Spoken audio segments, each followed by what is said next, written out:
माननीय अध्यक्ष महोदय, अंतिम आठवडा प्रस्तावावर सन्माननीय सदस्य श्री जितेंद्र आव्हाड यांनी सुरुवात केली आणि त्यानंतर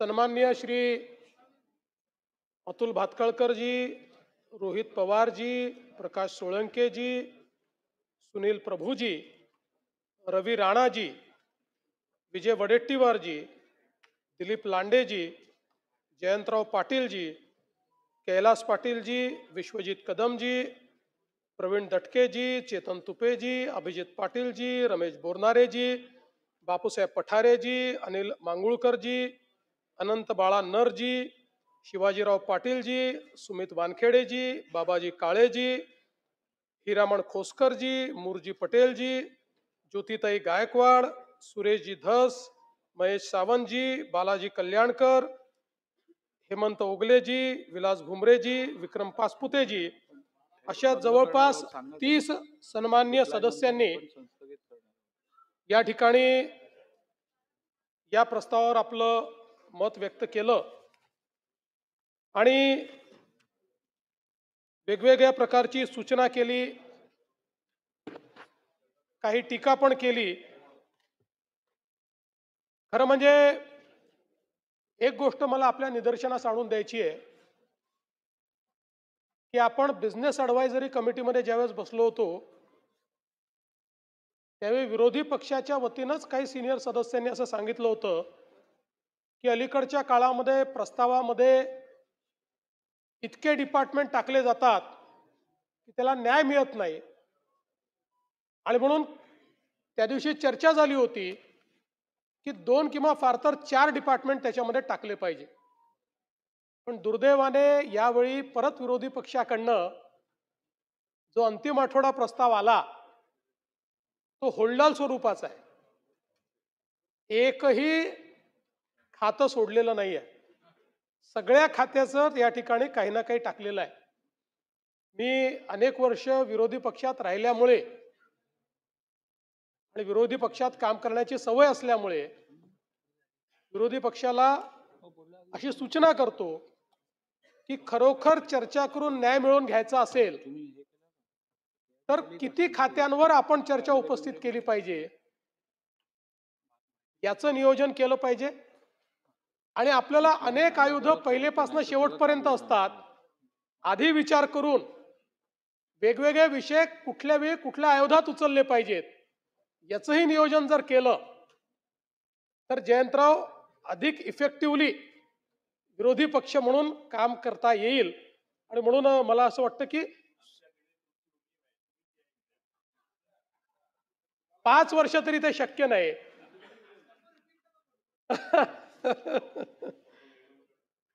पण अध्यक्ष महोदय, खरं म्हणजे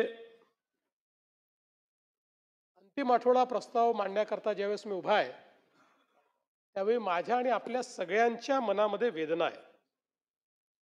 आपण अधिवेशन संपवतोय, पण ज्या काही घटना या अधिवेशनात घडलेल्या आहेत त्यातनं नेमका काय संदेश घेऊन आपण जाणार आहोत आणि लोकांना काय संदेश आपण देतो आहोत. ही विधानसभा आमदारांच्या मालकीची नाही, ही विधानसभा मंत्र्यांच्या मालकीची नाही, मुख्यमंत्र्याच्या मालकीची नाही, इथल्या कर्मचाऱ्यांच्या मालकीची नाही. ही विधानसभा महाराष्ट्रातल्या 14 कोटी लोकांच्या मालकीची विधानसभा आहे. आणि अशा या विधानसभेमध्ये समाजाला दिशा देण्याचं काम झालं पाहिजे अशा प्रकारची अपेक्षा आहे. पण या ठिकाणी जर विचारातून चर्चेतून संदेश जाण्याच्या ऐवजी लाथाबुक्क्यांचा संदेश जात असेल तर मला असं वाटतं की आपण सगळ्यांनी या संदर्भात चिंतन करण्याची आवश्यकता आहे. मी आपले आभार मानेन की आपण हे प्रकरण गांभीर्याने घेतलं आणि दोन्ही सदस्य ज्यांच्यासोबत ते आले होते किंवा नव्हते पण त्यांना आपण सांगितलं आणि दोघांनी या ठिकाणी खेद व्यक्त केलेला आहे. पण मला असं वाटतं की एक गोष्ट लक्षात ठेवली पाहिजे की शब्दातनं निघणारं जे विष असतं ना ते एखाद्या नागाच्या विषापेक्षा देखील अधिक जहिरीलं असतं.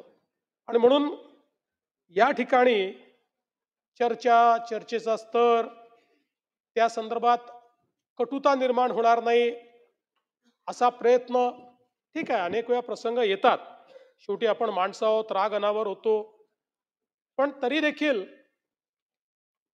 आपल्या चर्चेचा स्थायी भाव हा मात्र डिस्कशन आणि डिस्कोर्स असाच असला पाहिजे, असं या ठिकाणी मला असं वाटतं अत्यंत महत्त्वाचं आहे.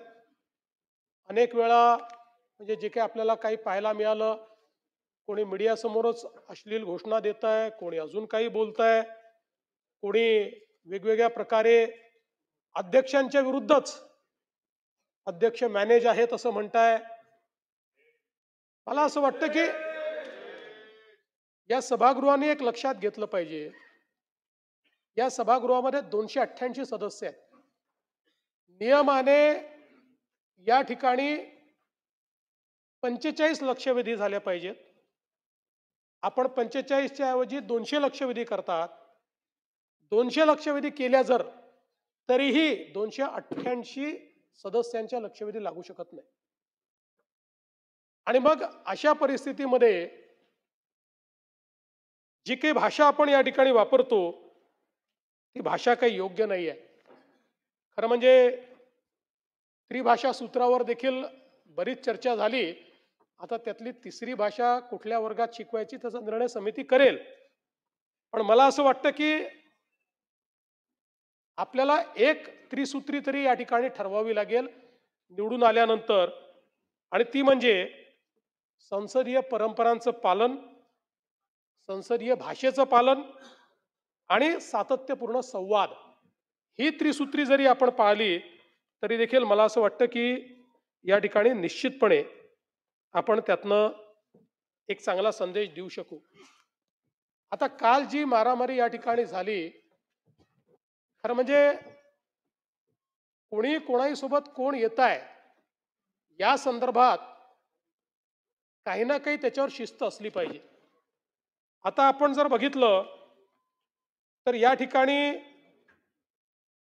ऋषी उर्फ सर्जेराव बबन टकले यांच्यावर 6 गुन्हे आहेत आणि नितीन हिंदूराव देशमुख यांच्याविरुद्ध 8 गुन्हे आहेत. मग अशा प्रकारची इतकी गुन्हेगारी ज्यांचं बॅकग्राऊंड आहे अशी मंडळी या ठिकाणी येऊन मारामाऱ्या करतात, हे काही योग्य नाही आहे. त्यामुळे सदस्यांनी देखील थोडं मला असं वाटतं लक्ष दिलं पाहिजे. आणि अध्यक्ष महोदय, आपण जो निर्णय घेतलाय तो योग्य आहे, पण आपण सदा सर्व काळ लोकांकरता सभागृह बंद करू शकत नाही. काही लोकांनी चूक केली म्हणून आपण तो निर्णय करू शकत नाही. म्हणून माझी आपल्याला विनंती आहे, आपण या सभागृहामध्ये खूप चांगले बदल केलेले आहेत. सभागृहाचा चेहरा आपण बदललाय. आता या सभागृहामध्ये पुढचं अधिवेशन हे मार्चमध्येच होणार आहे.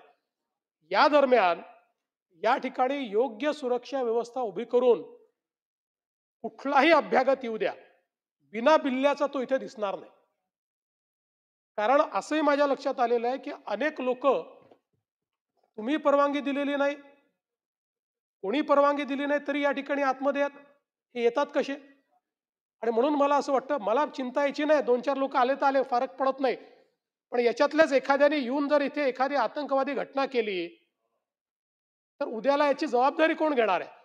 आणि म्हणून इथे सुरक्षा व्यवस्थेमध्ये बदल करून आत येणारा जो व्यक्ती असेल, जसं आमदारांना बिल्ला लावून यावा लागतो, आता ठीक आहे, नाही लावला तरी ते ओळखतात, त्यामुळे त्यांचं रिकॉग्निशन आहे, पण त्याच्याकडे कुठलं ना कुठलं ओळखपत्र गळ्यात असलंच पाहिजे. आणि गळ्यात ओळखपत्र नसेल तर सुरक्षा रक्षकांनी त्याला बाहेर काढलं पाहिजे. हे झाल्याशिवाय या ठिकाणी मला असं वाटतं की या गोष्टी आपण निश्चितपणे करू शकणार नाही. आणि म्हणून मला असं वाटतं की म्हणजे अनेक गोष्टींवर आपण खेद व्यक्त केला आहे, पण ते करतील की नाही मला माहित नाही. पण ज्या लोकांनी आपल्याला संधी मिळाली नाही म्हणून अध्यक्षांना एजंट म्हटलं, अजून कोणाचा हस्तक म्हटलं, त्यांच्या वतीनं मी आपल्याप्रती दिलगिरी व्यक्त करतो. आणि अध्यक्ष महोदय, या ठिकाणी मी जे काही बोललो ते केवळ कुठल्या एका पक्षाला लागू नाही, विरोधी पक्षाला किंवा सत्तारूढ पक्षाला, दोन्हीकडच्या आमदारांना लागू आहे. याचं कारण आपण जसे वैयक्तिक आहोत तसे एक इन्स्टिट्यूशन म्हणून देखील आपली इमेज आहे। एक आमदार जेव्हा चुकीचा वागतो त्यावेळी सगळ्या आमदारांबद्दलचं मत हे समाज तयार करत असतो। तो सत्तारूढ पक्षाचा आहे का विरोधी पक्षाचा आहे कोणी पाहत नाही, सगळ्यांबद्दल हे मत तयार होतं की आपण कुठेतरी सत्तेचा अपव्यवहार करतोय, अपव्यय करतोय। आणि म्हणून मला असं वाटतं की याकडे लक्ष देण्याची खरं म्हणजे आवश्यकता आहे। मग काल आता अनेक आज मला पत्रकार भेटायला आले होते, त्यांनी सांगितलं आमच्याशी धक्काबुक्की झाली। आता अनेक गोष्टी या ठिकाणी होतात, मी सगळ्या गोष्टी काही या ठिकाणी सांगणार नाही, पण मला असं वाटतं की या निमित्ताने हा विषय आज महत्त्वाचा आहे आणि यातनं अतिशय वाईट अशा प्रकारची आपली इमेज या ठिकाणी गेली आहे। आणि म्हणून निश्चितपणे आपण सगळे लक्ष देऊ।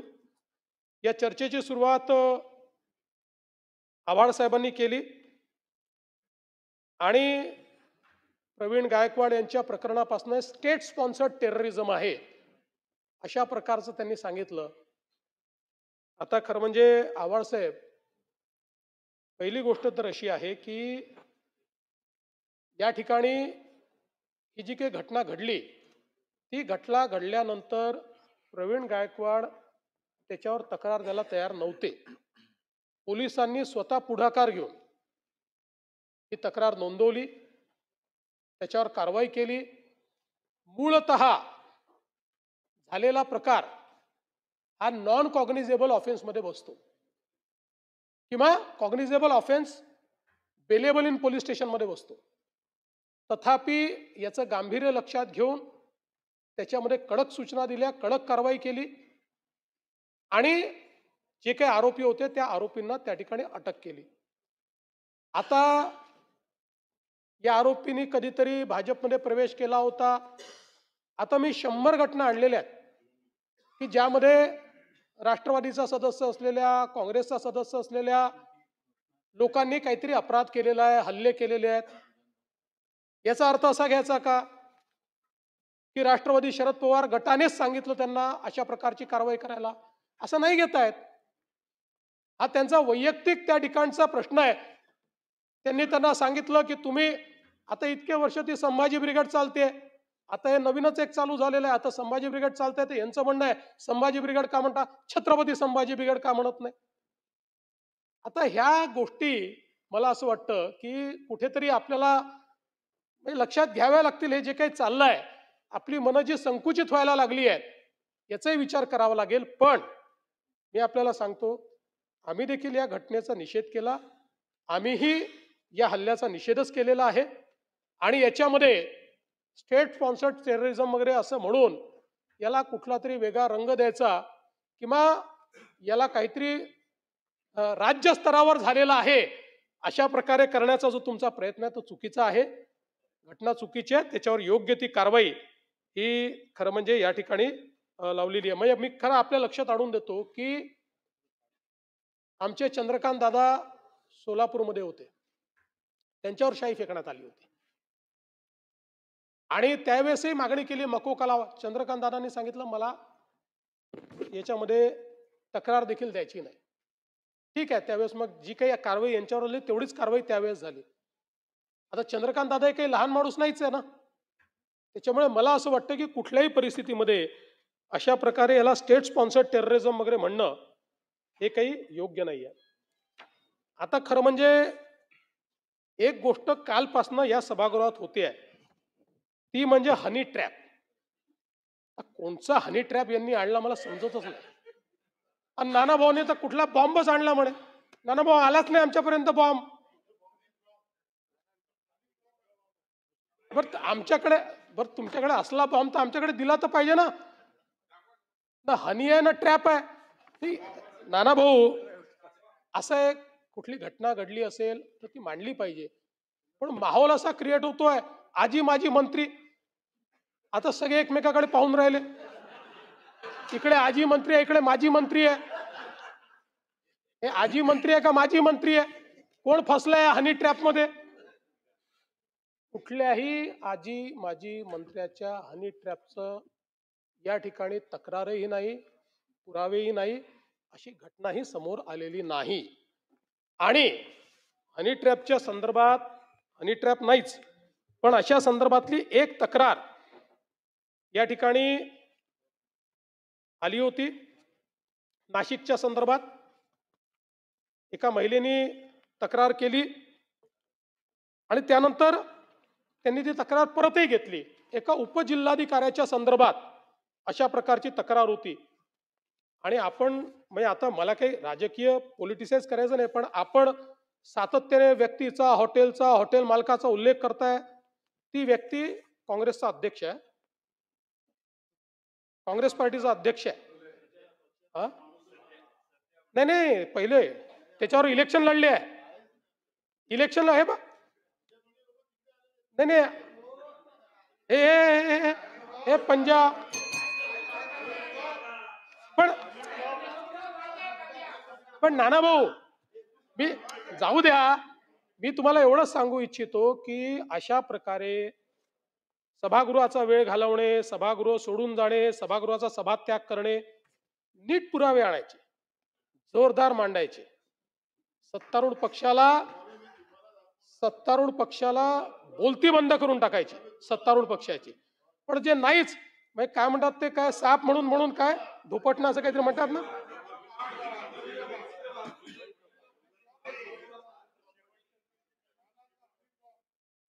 मला असं वाटतं की ठीक आहे.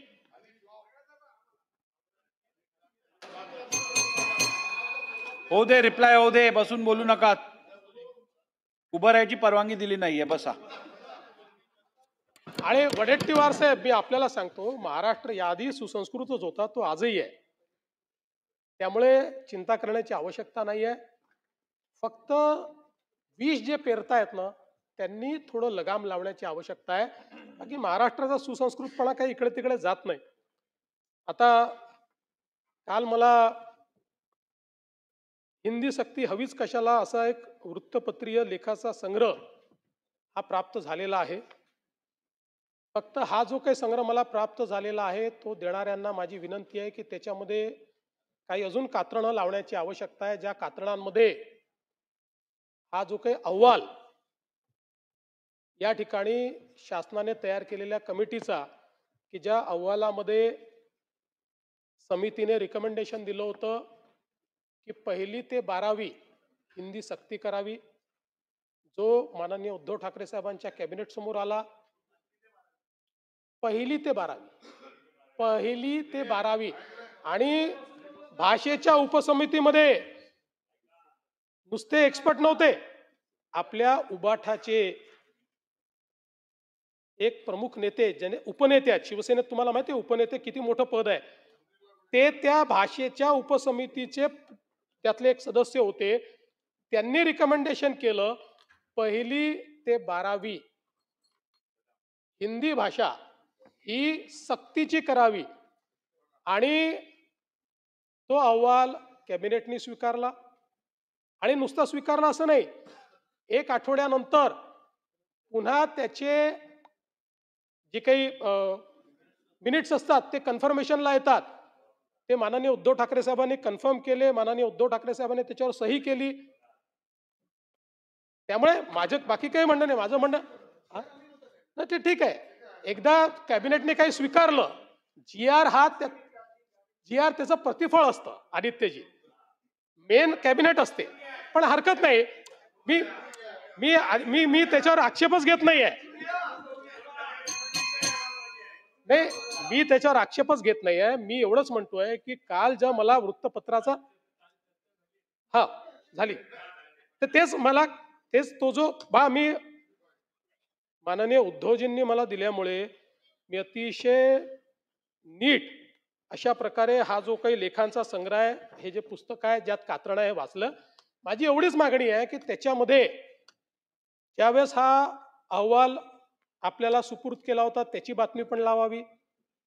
तो अहवाल स्वीकारल्याच्या बातम्या ज्या पेपरला आलेल्या आहेत ती पण बातमी त्याच्यामध्ये लावावी. आणि मंत्रिमंडळाचा निर्णय झाल्यानंतर त्या संदर्भात ऑफिशियल पोस्टही आपण केलेली आहे, त्याचंही कात्रण त्यात लावावं. एवढीच माझी माफक मागणी आहे. त्यापेक्षा जास्त माझी काही मागणी या संदर्भातली नाही.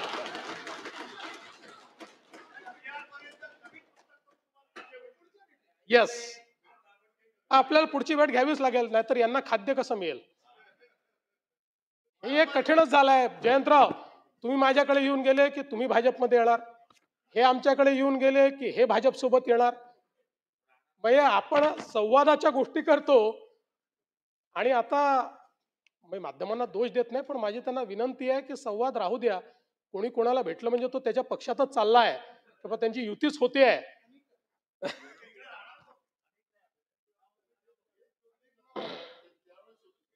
आता अनेक आमच्या सदस्यांनी या ठिकाणी गुन्हेगारी वाढली आहे, त्याची आकडेवारी वाढली आहे, अशा प्रकारचे अनेक विषय या ठिकाणी मांडले.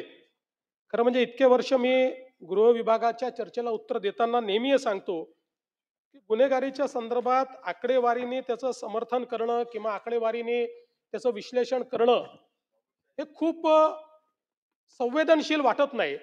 तथापि समोरून आकडेवारी मांडली गेली तर आपल्याला आकडेवारी मांडावीच लागते. आणि म्हणून मी आपल्याला एवढं सांगू इच्छितो की आता 2024ची तुलना केली, म्हणजे 23च्या तुलनेत 24 मध्ये घटल्यात, 24ची तुलना जर केली आपण तर गुन्हे 11,656 कमी आहेत, म्हणजे 6.75% गुन्हे कमी झाले आहेत. मग याच्यामध्ये खून असेल, खुनाचा प्रयत्न असेल, दरोडा असेल, जबरी चोरी असेल, घरफोडी असेल, चोरी असेल, असे सगळे जे गुन्हे आहेत हे गुन्हे या ठिकाणी कमी झालेले आहेत. आणि सायबर गुन्हे उघडकीस येण्याचं प्रमाण जे 2022 मध्ये 16.45% होतं ते आता 19%वर गेलंय.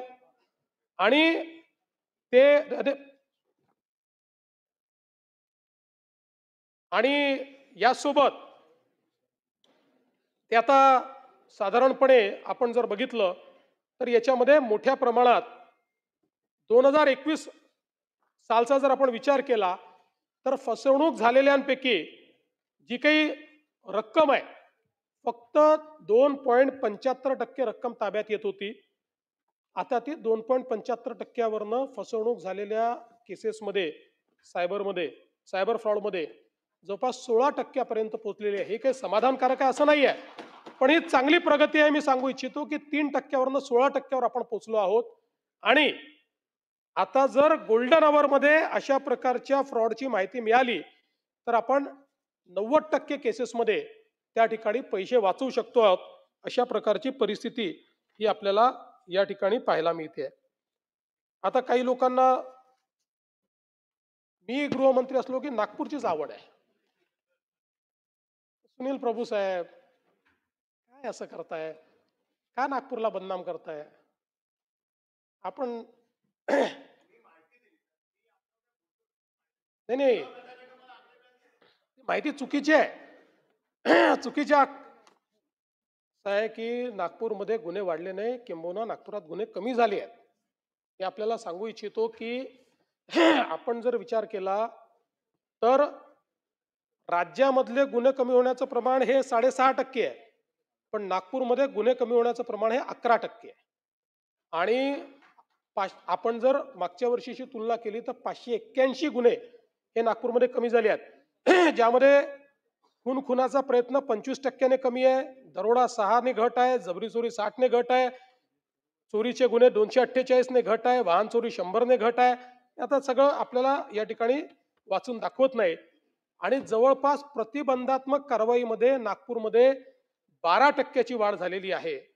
आणि म्हणून मी आपल्याला एवढंच निदर्शनास आणून देतो की मी गृहमंत्री झाल्यानंतर नागपूरमध्ये गुन्हे वाढले आहे जयंतराव, असं इथे जे भासवण्याचा प्रयत्न होतो ते चुकीचं आहे.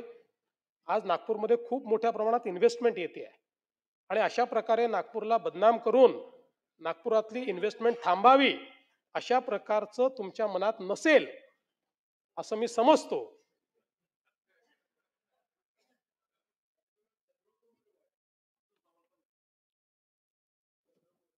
महापेमध्ये आता आपण अत्याधुनिक अशा प्रकारचा सायबर सुरक्षा प्रकल्प कार्यान्वित केलाय आणि पुढील 5 वर्षामध्ये 5,000 पोलिसांना सायबर प्रशिक्षित आपण करतो. मी मागे देखील सांगितलं की आता याला आपण सायबर कॉर्पोरेशन मध्ये परिवर्तित केलाय आणि आपल्या सायबर कॉर्पोरेशनने तयार केलेलं हे जे काही सायबर सेंटर आहे हे लोकांना इतकं आवडलं की आता 4 राज्यांनी आपल्याला आपल्या कॉर्पोरेशनला काम देण्याचं त्या ठिकाणी ठरवलेलं आहे.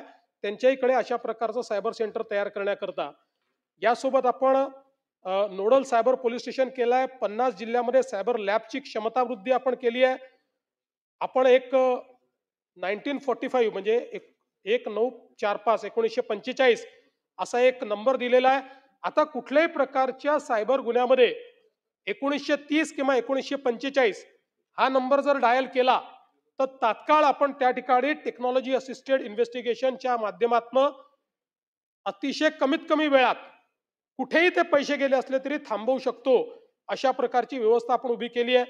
याच्यामध्ये डिजिटल फॉरेन्सिकची व्यवस्था केली आहे. कम्प्युटर इमर्जन्सी रिस्पॉन्स टीमची सर्चची व्यवस्था केली आहे. सेंटर ऑफ एक्सलन्स आपण तयार केलं आहे. सिक्युरिटी ऑपरेशन सेंटर आपण तयार केलेलं आहे.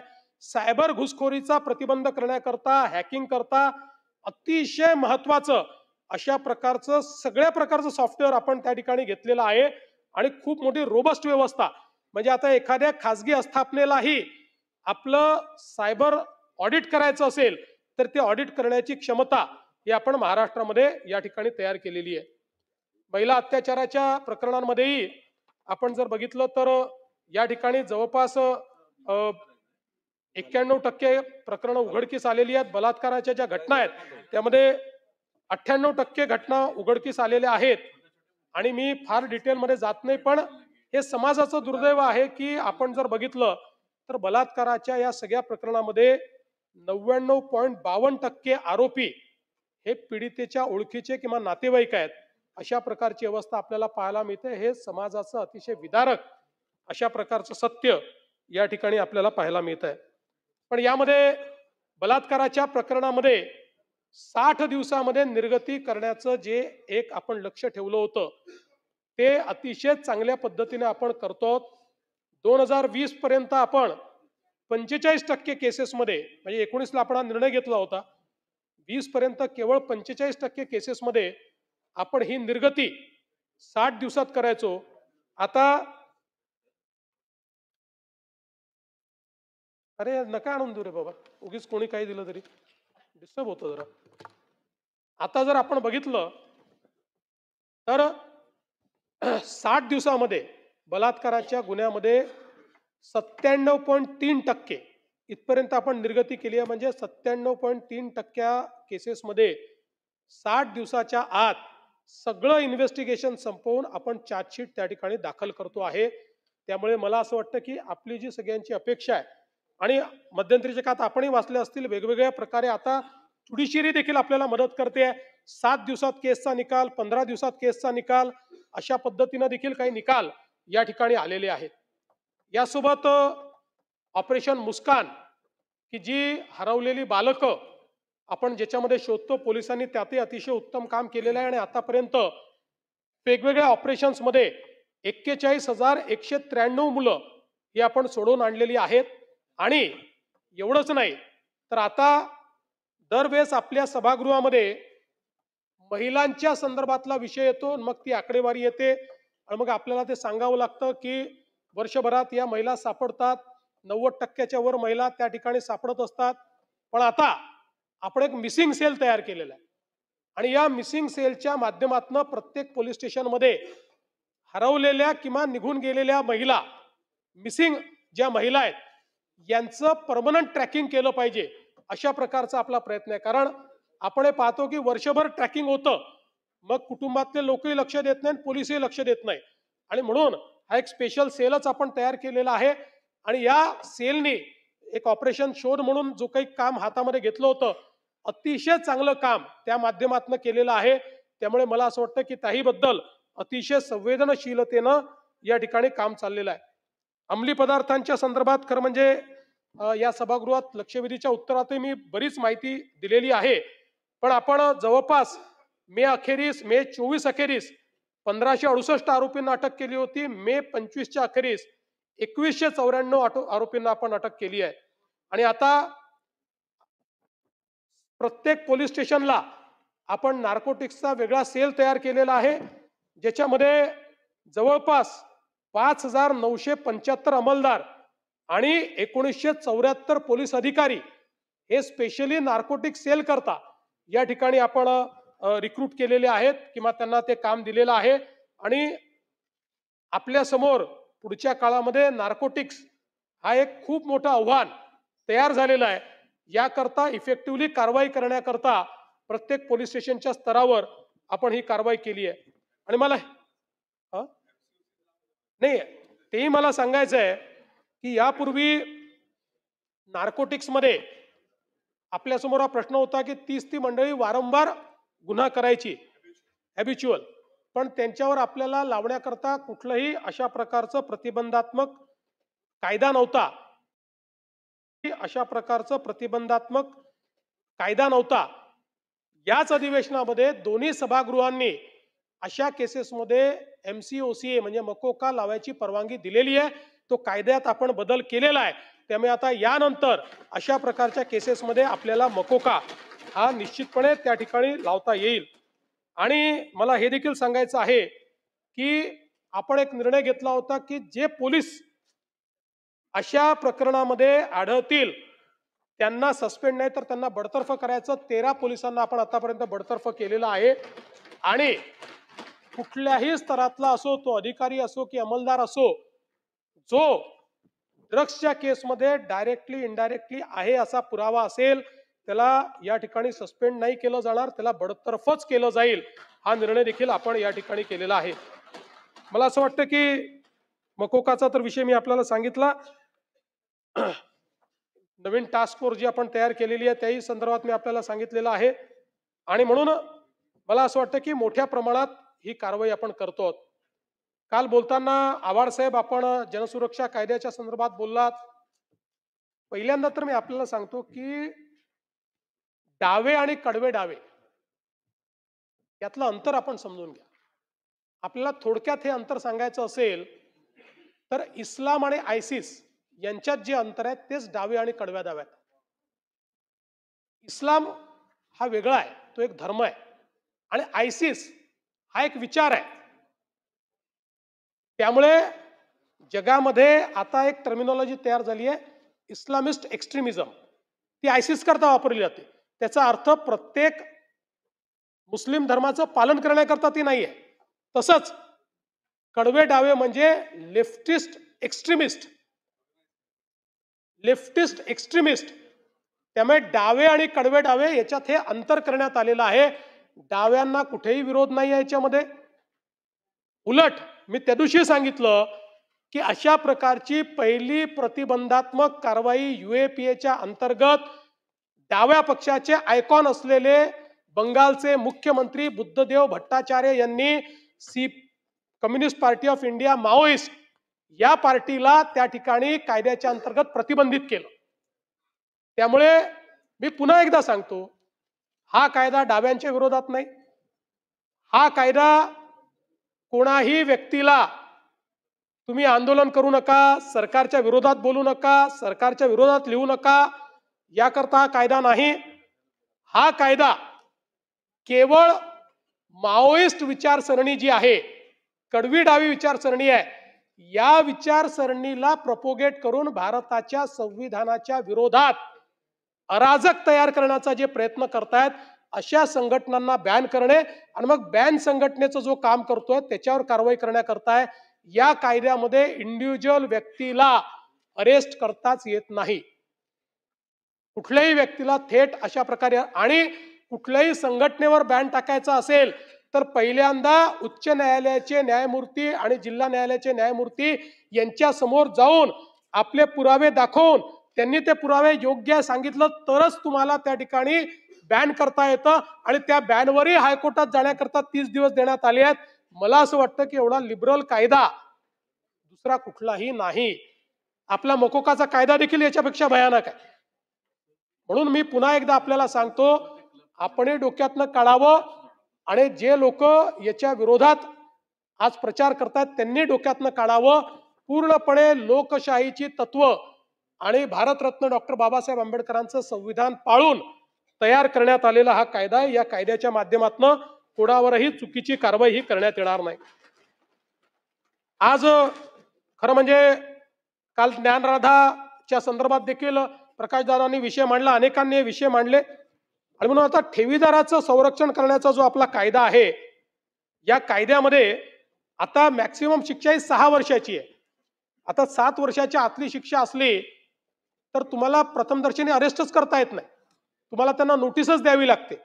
त्यामुळे आपण हा निर्णय केलेला आहे की ठेवीदाराचं संरक्षण करण्याचा जो कायदा आहे याच्यामधल्या शिक्षेमध्ये आणि दंडामध्ये दोन्हीमध्ये आपण वाढ करणार आहोत.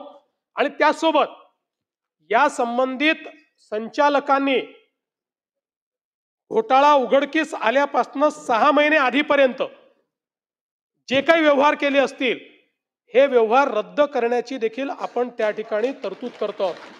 कारण आपलं लक्षात आलं की अनेक वेळा हे लोक काय करतात की जेव्हा असं उघडकीस येईल असं वाटत असेल त्यावेळी आपली सगळी जमवलेली संपत्ती ही नातेवाईकाच्या नावाने, दुसऱ्याच्या नावाने, तिसऱ्याच्या नावाने त्या ठिकाणी करतात, व्यवहार करतात. आणि म्हणून त्यांना पकडतो त्यावेळेस त्यांच्या नावावर संपत्तीच मिळत नाही आणि आपल्याला ती या कायद्यात जप्त करता येत नाही. आणि म्हणून याही संदर्भात आपण आता हा प्रयत्न करतो. सीसीटीव्हीच्या संदर्भातही एकात्मिक यंत्रणा तयार करण्याचा आपला प्रयत्न आहे. त्या संदर्भात मोठ्या प्रमाणात आपण ते देखील कारवाई आता या ठिकाणी करतो. हुक्का पार्लरच्या संदर्भात आपण मागच्या काळामध्ये कायदा केला, त्या कायद्याच्या अनुसार आपण अनेक वेळा त्या ठिकाणी छापे देखील मारतो. पण असं लक्षात येत आहे की वारंवार काही ठिकाणी अशा प्रकारचे गुन्हे घडतात आणि मग आपण 7 दिवसाकरता लायसन्स त्याचा रद्द कर, 1 महिन्याकरता लायसन्स रद्द कर. आता कायदेशीर तरतूद करून 3ऱ्या गुन्ह्यामध्ये त्याचा लायसन्स परमनंट रद्द करण्याचा निर्णय आपण या ठिकाणी घेतो. मला हे देखील सांगितलं पाहिजे की पोलिसांच्या सक्षमीकरणाकरता मोठ्या प्रमाणात पोलीस भरती आपण सुरू केली आणि एक रेकॉर्ड आपण केला आहे की अगदी लगतच्या 22 ते 25 या 3 वर्षाच्या कालावधीमध्ये महाराष्ट्रामध्ये 38,802 पोलिसांची भरती आपण केलेली आहे. 38,802 आणि 13,560 नवीन भरतीचा प्रस्ताव आपण आणलेला आहे. हा रेकॉर्ड आहे. राज्याच्या इतिहासामध्ये एवढी पोलीस भरती यापूर्वी कधीही झालेली नाही. म्हणजे हे जर आपण पूर्ण केलं तर 49,362 पोलिसांची भरती पूर्ण होईल. आणि आपण जे नवीन आकृतीबंध वगैरे तयार केलेले आहेत त्यानुसार पोलिसांची संख्या एकदम आपल्याला रीच करता येणार नाही, पण यांनी जवळपास त्याच्या जवळ आपण पोहोचण्याचा प्रयत्न हा या निमित्ताने करणार आहोत, हे देखील मला सांगितलं पाहिजे. भोंग्याच्या संदर्भात मी या सभागृहात सांगितलेलं आहे की न्यायालयाच्या निर्णयाप्रमाणे भोंग्याच्या संदर्भातली कारवाई आपण केलेली आहे. आता भरारी पथक देखील आपण तयार करतो आहोत आणि यानंतरही जर कुठे अशा प्रकारे अवैध भोंगे आढळले तर ज्या पोलीस अधिकाऱ्याच्या अखत्यारीत तो भाग येत असेल त्याच्यावर कारवाई ही करण्याचा निर्णय आपण या ठिकाणी केला आहे. MPDA मध्ये देखील आता आपण एक सुधारणा केलेली आहे. आता जुगार, बेकायदेशीर लॉटरी, व्हिडिओ पायरसी, अत्यावश्यक वस्तूंचा काळा बाजार, मानवी अपव्यापार अशा इसमांवरही इतर कायद्यांसोबत आता MPDA देखील आपल्याला लावता येणार आहे. अशा प्रकारची व्यवस्था याच्यामध्ये करण्यात आलेली आहे.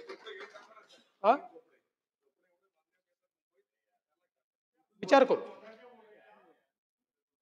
नवीन 3 कायद्यांची गतिमान अंमलबजावणी करणं, पीडितेला लवकर न्याय मिळेल अशा प्रकारे पीडितेच्या भाषेमध्ये FIR, e-FIR, email, electronic record याला आता मान्यता मिळालेली आहे. इलेक्ट्रॉनिक समन्स आता आपल्याला पाठवता येतं. द्वेष प्रसरवणे, मॉब लिंचिंग असे गुन्हे आता परिभाषित झालेले आहेत.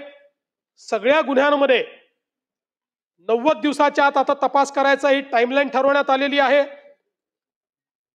अर्थात महिलांविरुद्धच्या गुन्ह्यात 60 दिवसाचीच टाइमलाईन ठरवण्यात आली आहे. आणि आता फॉरेन्सिक एव्हिडन्सला सगळ्यात जास्त महत्त्व प्राप्त झालेलं आहे. आणि 7 वर्षापेक्षा जास्ती शिक्षेचे जे सगळे गुन्हे आहेत या गुन्ह्याचा तपास हा फॉरेन्सिक व्हॅननीच करायचा आहे. ती व्यवस्था आपण केली आहे. क्राईम सीनवर आता फॉरेन्सिक टीम त्या ठिकाणी जाईल. क्राईम सीनचा पूर्ण व्हिडिओग्राफी केली जाईल. एव्हिडन्स कलेक्ट करत असताना त्याची व्हिडिओग्राफी केली जाईल. कारण आपल्याला माहिती आहे की अनेक वेळा मग पंच सांगतात आम्ही नव्हतोच, आमच्या सह्या नंतर घेतल्या, हे इथे जप्तच झालेलं नाहीये. आणि सगळा जो काही एव्हिडन्स आहे हा ब्लॉकचेन पद्धतीनं स्टोअर करण्याच्या संदर्भातलं देखील आपण आता त्या ठिकाणी काम चालू केलेलं आहे, जेणेकरून चाकूच बदलला, रक्तच बदललं, अशा प्रकारची कुठलीही त्या ठिकाणी आता व्यवस्था होणार नाही, अशा प्रकारचा आपण प्रयत्न केलाय. आणि या नवीन कायद्याने सगळ्यात चांगलं जर काही केलं असेल तर या नवीन कायद्यामध्ये क्रिमिनल जस्टिस सिस्टीम मध्ये प्रॉसिक्युशन किंवा डिफेन्स 2 पेक्षा जास्त तारखा मागू शकणार नाही, अशा प्रकारचा नियम या नवीन कायद्याने केलेला आहे. त्यामुळे या ज्या काही आपल्या गुन्ह्यांमध्ये तारीख पे तारीख जे चालायचं ते देखील आता या ठिकाणी बंद होणार आहे. आणि म्हणून मला असं वाटतं की आता आपल्या संपूर्ण पोलीस फोर्सचं हे जे काही माननीय मोदीजींच्या नेतृत्वात अमितभाई शहांनी 3 नवीन कायदे तयार केले आहेत त्याचं पूर्ण प्रशिक्षण आपण केलं आहे. त्या संदर्भातली जी काही इन्फ्रास्ट्रक्चर आहे त्यातलं सगळं इन्फ्रास्ट्रक्चर आपण आता तयार करतो. अजून सगळ्या व्हॅन्स आपल्या आलेल्या नाहीत, पण त्या आल्यानंतर क्रिमिनल जस्टिस सिस्टीम मध्ये देखील मोठ्या प्रमाणात बदल होताना आपल्याला पाहायला मिळेल. खरं म्हणजे अनेक वेळा लोक नरेटिव्ह सेट करण्याचा प्रयत्न करतात. मग त्या ठिकाणी एक नरेटिव्ह सेट करण्याचा प्रयत्न केला की नाशिक जिल्ह्यामध्ये शेतकऱ्याने आंदोलन केल्यामुळे त्याच्यावर खुनाचा गुन्हा दाखल झाला. आता मला हे एवढ्या करता सांगायचं आहे की दिवसभर टीव्हीवर चालतो. आता याची फॅक्ट काय आहे? फॅक्ट अशी आहे, बलात्काराचा गुन्हा दाखल झाला 8 जुलै 2023 ला 3:41 8 जुलै 2023. आणि या व्यक्तीवर आंदोलक म्हणून गुन्हा दाखल झाला 2025 साली, म्हणजे 2 वर्षांनी. आणि या ठिकाणी चाललाय की आंदोलन केलं म्हणून बलात्काराचा गुन्हा दाखल झाला. तर मला असं वाटतं की आता ठीक आहे, याच्या फार मी खोलात जात नाही, पण या सगळ्या गोष्टी जरा लक्षात घेण्याची गरज आहे. एक बीड मधलं महादेव मुंडे हत्या प्रकरण देखील या ठिकाणी आलं. याच्यामध्ये खरं म्हणजे आपण जर बघितलं तर मोठ्या प्रमाणात तपास चाललेला आहे. आतापर्यंत तंत्रज्ञानाचा वापर करून मिळालेल्या माहितीचं विश्लेषण करून 196 इसमांकडे विचारपूस केली आहे. मय्यत याचा पैशाच्या देवाणघेवाणीवरून कुठे वाद झाला होता का याबाबत 83 साक्षीदारांकडे तपास केलेला आहे. जे काही मोबाईल क्रमांक आलेले आहेत मेल किंवा त्यांच्या याच्यावर सेव्ह आहेत 286 लोकांकडे तपासणी केलेली आहे. 37 साक्षीदारांचे जबाब नोंदवलेले आहेत. आणि त्यासोबत जो काही व्हिसेरा अहवाल आहे या संदर्भातही मोठ्या प्रमाणात पुन्हा त्याची तपासणी करणं चाललेलं आहे. खरं म्हणजे परळीच्या एका जंगलाजवळ खुल्या मैदानावर हा हल्ला झाला, तिथे प्रत्यक्ष साक्षीदार हा सापडला नाही, पण 1.5 महिन्याने एका महिलेने ही घटना पाहिल्याचं कळलं आणि म्हणून तिची संपूर्ण चौकशी केली. तिने 2 व्यक्ती आपापसात भांडत होते असं मी बघितलंय असं त्या ठिकाणी सांगितलं. आणि म्हणून आता संपूर्ण डंप डाटा देखील आपण चेक करतो आहोत.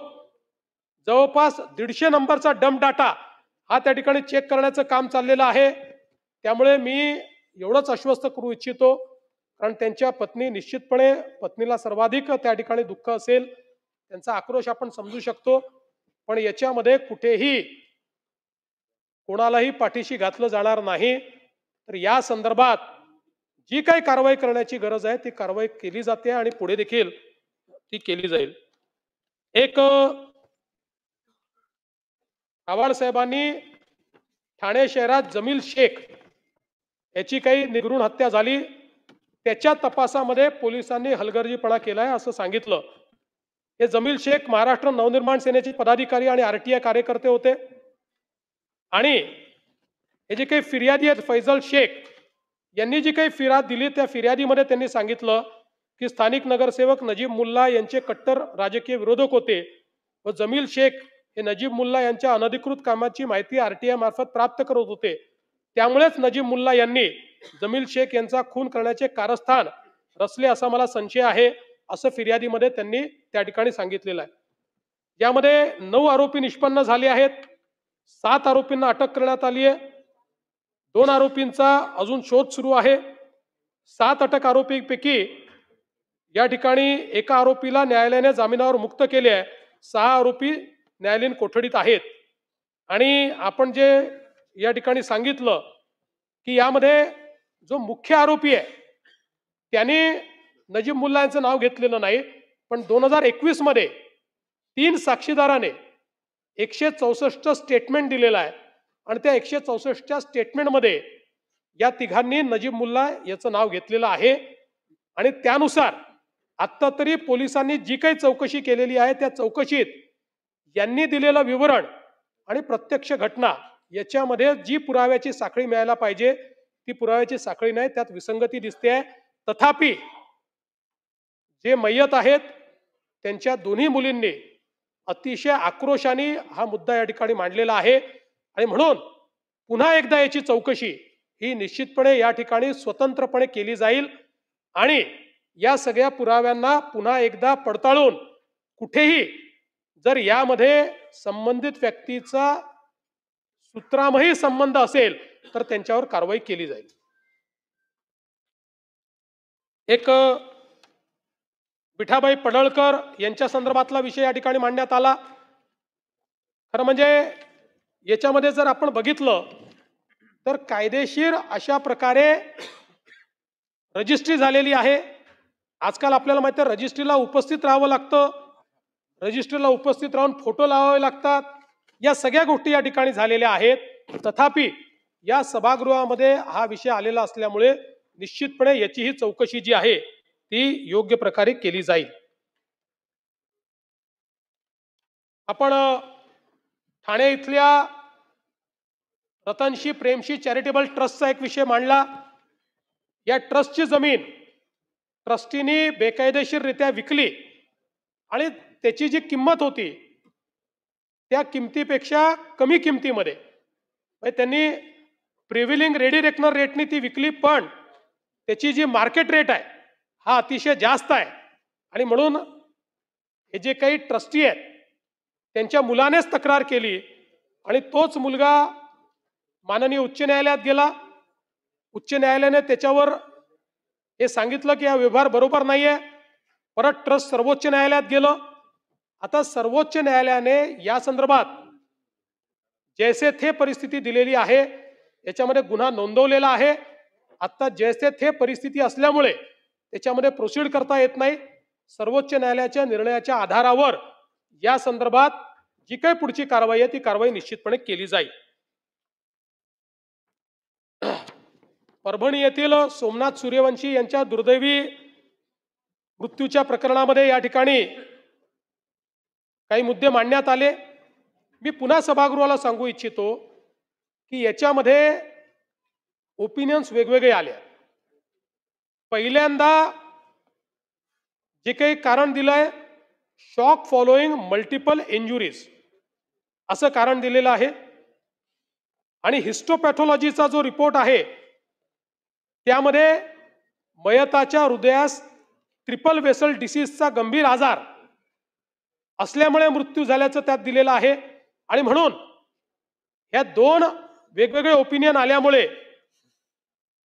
मृत्यूचं निश्चित कारण काय आहे याकरता हे दोन्ही रिपोर्ट हे जे शासकीय महाविद्यालय व रुग्णालय मुंबई येथे पाठवण्यात आले आणि त्यांचा अभिप्राय घेण्यात आला. त्या अभिप्रायामध्ये त्यांनी आता दिलेला अभिप्राय असा आहे की मृत्यू हा coronary artery disease with acute coronary syndrome यामुळे झालेला आहे. त्यामुळे हा काही निष्कर्ष सरकारने काढलेला नाही, हा निष्कर्ष हा जेजेने दिलेला आहे. तथापि अजूनही सरकार याच्यात अंतिम निष्कर्षाला आलेलं नाही. या संदर्भात एक आपण कमिशन नेमलेलं आहे. त्या कमिशनचा रिपोर्ट आल्यानंतरच या संदर्भातला अंतिम निर्णय घेण्यात येईल. पण मी एवढंच आश्वस्त करतो की सोमनाथ सूर्यवंशी यांच्या या मृत्यूच्या प्रकरणामध्ये कोणालाही पाठीशी घालण्याचा शासनाचा विचार नाही. आपल्याला माहिती आहे की आंदोलकांवर वाजवीपेक्षा बळाचा वापर केल्यावरून पोलीस निरीक्षक घोरबाण, एक अजून पोलीस उपनिरीक्षक आणि 3 पोलीस अंमलदार यांना आपण निलंबित देखील केलेलं आहे. त्यामुळे आता मुंबई उच्च न्यायालयाचे न्यायमूर्ती VL अचलिया यांच्या अध्यक्षतेखाली ही जी काही चौकशी चाललेली आहे त्याचा रिपोर्ट आल्यानंतर या संदर्भातला अंतिम जो काही निष्कर्ष आहे तो सरकार काढेल, एवढंच या निमित्ताने मी सांगतो. विजय वडेट्टीवार साहेबांनी शालार्थ पोर्टलवर बोगस ID तयार करून या ठिकाणी जो काही घोटाळा झालेला आहे ही वस्तुस्थिती आहे. आणि म्हणून या संदर्भात मी आणि शिक्षण मंत्र्यांनी चर्चा केली आणि आमचं हे मत झालेलं आहे की जसा हा एक घोटाळा उघडकीस आला असा राज्यामध्ये इतरही जिल्ह्यांमध्ये घोटाळा असण्याची शक्यता नाकारता येत नाही.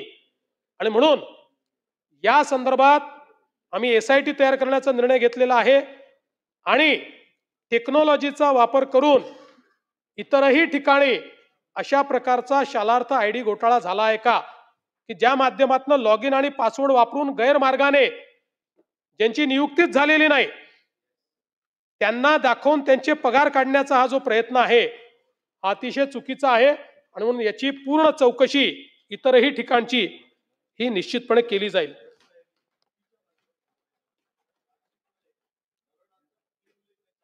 नाही, चार्जशीट ज्यांचं असं आहे की याच्यावर एकावर नाही खूप लोकांवर कारवाई झालेली आहे आणि पुरावा ज्यांच्या विरुद्ध त्यांच्याच विरुद्ध चार्जशीट आहे. आपण चार्जशीट जर बघितली तर पुराव्यासहित चार्जशीट आहे.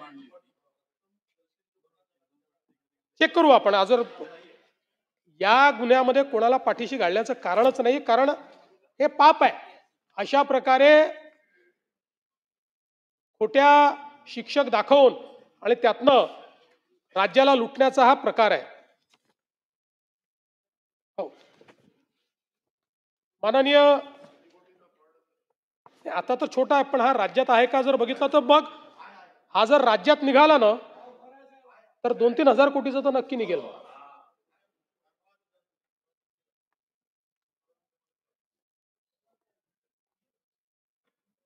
माननीय जयंत पाटील साहेबांनी आमच्या लेबर विभागाच्या संदर्भात काही मुद्दे या ठिकाणी उपस्थित केले आणि जळगावचा उज्ज्वल प्रकाश हा त्यांनी या ठिकाणी मांडला. जयंतराव, प्रकाशाचं दुसरं नाव काय माहिती आहे? उज्ज्वल प्रकाश. प्रकाशाचं दुसरं नाव काय माहिती? उज्ज्वल म्हणजे प्रकाश. प्रकाशाचं दुसरं नाव काय माहिती आहे? ते आहे संदीप. ते आहे संदीप. त्यामुळे जो यवतमाळचा प्रकाश तुम्हाला भेटतो आहे उससे आप बाज आ रही हो कि नहीं आ रही हो मुझे पता नहीं है, पण ऐका, तेच सांगतो, फॅक्टवरच आहे मी. आपण अतिशय हुशार आहात आणि मी आपला प्रशंसक राहिलेलो आहे, पण अलीकडच्याच काळात आपण गजनी सिनेमा पाहिला का?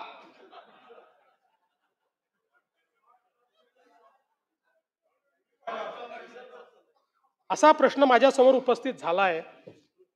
याचं कारण आपण ज्यांच्यावर आक्षेप घेतला त्यांच्या संदर्भात ही नसतीच मी घेऊन आलो आहे. नाही, जे काय ठीक आहे, आपण तेच ते लोक करतायत. आपल्याला मी आपल्याला सांगू इच्छितो की या ठिकाणी काही काळाकरता आपण मंत्री होतात, त्या काळामध्ये एक प्रस्ताव आला.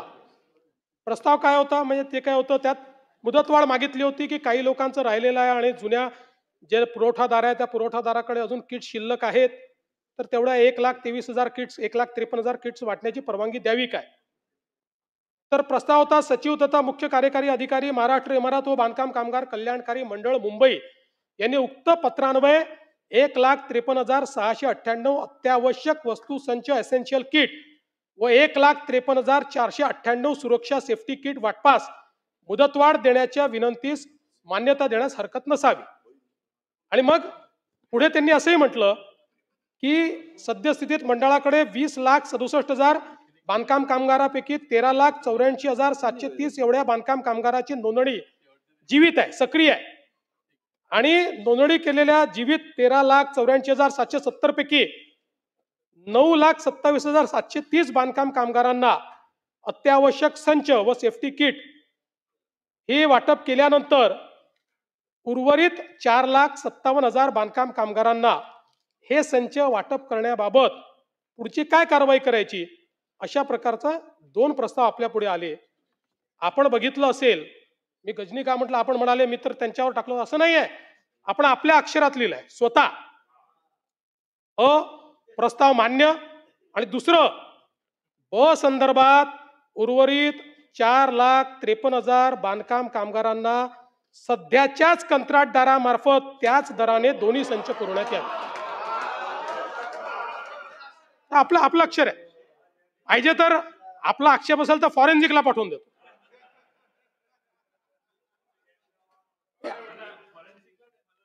तुम्हाला पाठवतो.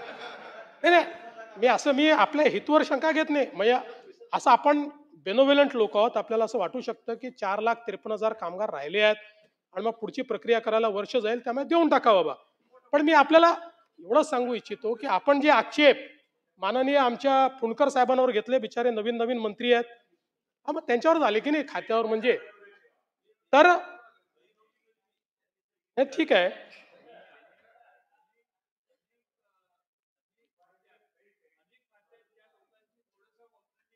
हा,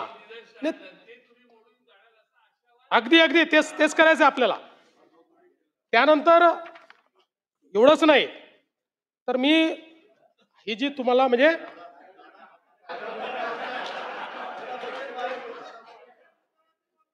नाही, आणि तसं जयंतराव तुम्हाला सल्लागाराची आवश्यकता नाही, पण ऐका ना, पण त्यावेळी तुम्हाला कोणीतरी चुकीचा सल्लागार भेटला होता. याचं कारण ही जी काही आपण कामगारांची तपासणी करतो, या तपासणीच्या संदर्भातले त्याच वेळी एक टेंडर होतं नोंदित कामगारांच्या आरोग्य तपासणीच्या संदर्भातलं, आणि त्याच्यामध्ये काय काय काय काय करावं असं सगळ्या गोष्टी होत्या. मग याच्यामध्ये काहीतरी वाढ करावी अशा प्रकारचा एक प्रस्ताव आपल्याकडे आला, आणि त्या सगळ्याला म्हणजे वाढीवला तर आपण मान्यता दिलीच, पण त्याचसोबत या ठिकाणी आपण काय लिहिलं त्याच्यावर, वरील प्रस्ताव मान्य. सन 2023 पर्यंतचा प्रस्ताव होता. प्रस्ताव काय होता तर टेंडर प्रमाणे 15/2/21 ते 14/2/23 या 2 वर्षामध्ये यापूर्वीच्या अटीवर, म्हणजे नवीन टेंडर काढा असं म्हटलंच नव्हतं, खरं म्हणजे नवीन टेंडर काढायला पाहिजे होतं, पण ठीक आहे 2 वर्षाकरता या पूर्वीच्या अटींवरच त्यांना देण्यात यावं. आपण काय लिहिलं त्याच्यामध्ये, वरील प्रस्ताव मान्य. सन 2023 नंतर मुदतवाढ देताना, म्हणजे आधीच ठरवलं तुम्ही मुदतवाढ द्यायची आहे, ही मुदतवाढच होती. मुदतवाढ देताना मागील काम योग्य असल्यास विभागाच्या सचिवाकडनं त्यांच्या स्तरावर मुदतवाढ देण्यात येईल.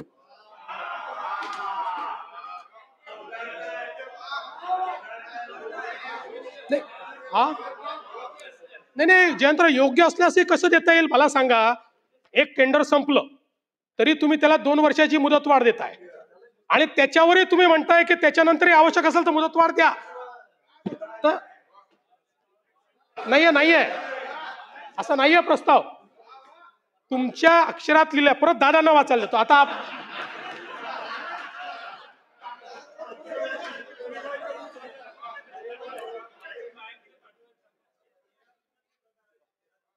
परत मला व्हेरीफाय झालं. मला तुमच्या हेतूवर शंका घ्यायची नाहीये. मी तुम्हाला सांगू इच्छितो की हे जे काही तुम्ही सांगताय, खात्यामध्ये उत्तम काम आपले मंत्री करतायत, चांगलं चाललंय. आणि आता आपण एक अजून मुद्दा उपस्थित केला की अशा अटी आणि शर्ती का टाकल्या टेंडरच्या. मी आपल्याला निदर्शनास आणून देतो की आता टेंडरच्या ज्या अटी शर्ती आहे 100% CBC गाईडलाईन प्रमाणे. त्याच्यात डायल्युशन जर केलं, तुम्ही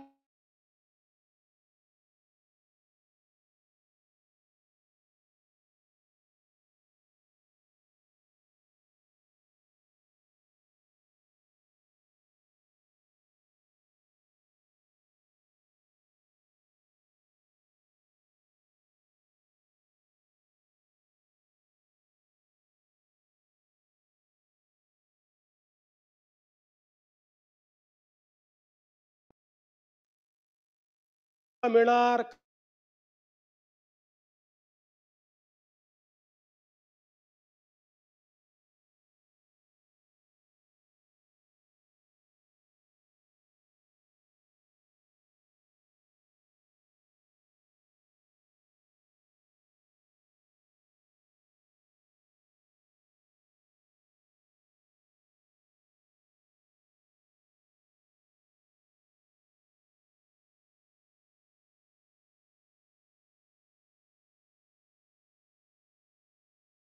काही पारदर्शिता आणण्याची आवश्यकता आहे आणि म्हणून या सगळ्या स्कीम्समध्ये पारदर्शिता आणायची, काही प्रमाणात अजून नवीन स्कीम्स घ्यायच्या का, कुठे डीबीटी करायचं काय, या संदर्भात सुप्रीम कोर्टाने गाईडलाईन्स दिलेले आहेत. आपल्याला माहिती आहे की हे पैसे दुसरीकडे खर्च नाही करतायत.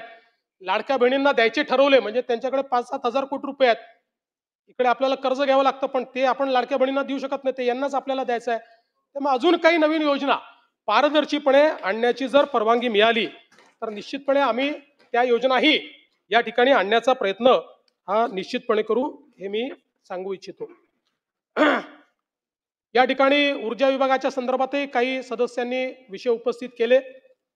खरं म्हणजे आपण जी काही 7.5 अश्वशक्ती वीज वापर करत असलेल्या 45 लक्ष कृषी पंप धारकांना मोफत वीज देण्याचा निर्णय घेतलाय, तो निर्णय आपण सुरूच ठेवलेला आहे. आणि मला आपल्या निदर्शनास आणून द्यायचं आहे की हा जो काही आपल्याला आपण ही जी मोफत वीज देतोय याच्या पोटी मागच्या वर्षी वितरित अनुदान आहे 18,892 कोटी रुपये. म्हणजे शेतकऱ्यांना 18,892 कोटी रुपये हे आपण या ठिकाणी यातनं दिलेले आहेत. आपण शेतकऱ्यांना दिवसा वीज पुरवठा करण्याच्या संदर्भात कृषी वाहिन्यांचे सौर ऊर्जीकरण करणारी MSKYV मुख्यमंत्री सौर कृषी वाहिनी योजना 2 ही सुरू केली. ही योजना जगातली सगळ्यात मोठी डिस्ट्रीब्युटेड सोलर एनर्जीची योजना आहे. कृषी क्षेत्राची ऊर्जेची मागणी 16,000 मेगावॅट आहे. आपण आता 27 जिल्ह्यांमध्ये 2,779 विद्युत उपकेंद्रासाठी 15,404 मेगावॅट क्षमतेचे सौर प्रकल्प हाती घेतलेले आहेत आणि सर्व प्रकल्पांच्या निविदा झालेल्या आहेत. सर्व कामं प्रकल्प हे जे आता हातात घेतलेले आहेत हे ऑक्टोबर 2026 पर्यंत आपण पूर्ण करू. ऑक्टोबर 2026 मध्ये किंवा 3-4 महिने मागे पुढे करू. फार तर महाराष्ट्र हे पहिलं राज्य असेल की जे राज्य आपल्या शेतकऱ्यांना 100% हरित वीज देईल. आतापर्यंत 1,710 मेगावॅटचे प्रकल्प कार्यान्वित झाले आहेत. 4 लाखाहून अधिक शेतकरी त्यात लाभान्वित झालेले आहेत. याचा फायदा असा आहे, शेतकऱ्याला दिवसा वीज मिळेल. वीज खरेदीमध्ये आपल्या कंपनीची 10,000 कोटी रुपयाची बचत होईल. म्हणजे आज ही 20,000 कोटीची जी सबसिडी दादा द्यावी लागते आहे त्यामध्ये 10,000 कोटी रुपये या एकाच योजनेने आम्ही तुमचे वाचवणार आहोत. आणि शासनाची आणि जी काही क्रॉस सबसिडी आहे त्या क्रॉस सबसिडीमध्ये 5,500 कोटीची या ठिकाणी बचत होईल. आणि सगळ्यात महत्त्वाचं, कार्बन उत्सर्जनामध्ये 25% कपात थेट आपण या माध्यमातून करू. यासोबत राज्याचे शाश्वत विकास आणि उद्योगांना चालना देण्यासाठी एनर्जी ट्रान्झिशन ब्ल्यूप्रिंट आपण तयार केली आहे. 2030 सालापर्यंत महाराष्ट्रामध्ये एकूण जी वीज आपण वापरतो यापैकी 50% वीज हरित सोर्सेस मधनं या ठिकाणी येईल. आणि हे केलेलं काम याचा स्केल काय हे आपल्या लक्षात आणून देण्याकरता हे सांगतो की गेल्या 2-3 वर्षामध्ये आपण हे काय स्केलअप केलंय. आपल्या राज्याच्या निर्मितीपासनं 2022 पर्यंत किंवा अगदी 47 पासून तर 75 वर्ष समजून घ्या, आपल्या राज्यातली आपली निर्मित आणि कॉन्ट्रॅक्च्युअल कॅपॅसिटी होती 37,000 मेगावॅट. 37,000 मेगावॅट. गेल्या 2 वर्षामध्ये आपण जी अतिरिक्त करारी क्षमता तयार केली आहे ती आहे 45,000 मेगावॅट. म्हणजे 37,000 मेगावॅट आतापर्यंत केली आणि 2च वर्षात 45,000 मेगावॅट अशी.